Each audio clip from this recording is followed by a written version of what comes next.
नमस्कार मित्रांनो, पोलीस भरती करणाऱ्या विद्यार्थ्यांच्यासाठी एक कळकळीची सूचना आहे. मित्रांनो, थंडीचे दिवस आहेत. प्रचंड प्रमाणामध्ये थंडी आहे आणि त्याचसोबत धुक्याचं प्रमाण सुद्धा प्रचंड प्रमाणामध्ये आहे. जर मागच्या वेळेस तुम्ही बघितलं असेल तर काही विद्यार्थ्यांना या ठिकाणी एस-टीचे पत्रे कापलेले आहेत, काहींना हात गमवावा लागलेला आहे, काहींना पाय गमवावा लागलेला आहे, तर काही विद्यार्थ्यांना या ठिकाणी आपला जीव सुद्धा गमवावा लागलेला आहे. त्यामुळे विद्यार्थ्यांना कळकळीची विनंती आहे की तुम्ही अशा धुक्यामध्ये ज्या ठिकाणी रहदारी आहे त्या ठिकाणी प्रॅक्टिस न करता तुम्ही जे काही तुमचे शारीरिक चाचणीचं प्रॅक्टिस आहे ते प्रॅक्टिस तुम्ही चांगल्या ग्राउंडवरती करायचे आहे, जेणेकरून त्या ठिकाणी रहदारी असणार नाही. दुसरी गोष्ट की सध्या क्रिकेटच्या लीग मोठ्या प्रमाणामध्ये सुरू आहेत आणि या लीगमध्ये पोलीस भरती करणाऱ्या विद्यार्थ्यांचं प्रमाण हे मोठ्या प्रमाणामध्ये आहे.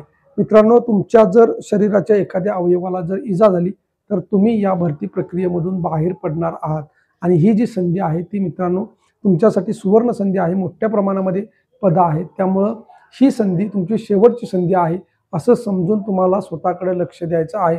लेखी परीक्षा होईपर्यंत तुमच्या शरीराची काळजी तुम्हाला घ्यायची आहे. शारीरिकदृष्ट्या तुम्हाला या ठिकाणी फिट राहायचं आहे, त्यामुळं ही काळजी घेणं अतिशय महत्त्वाचं आहे.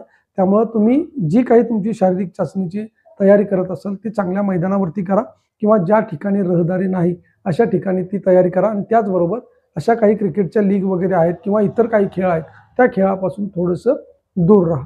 धन्यवाद.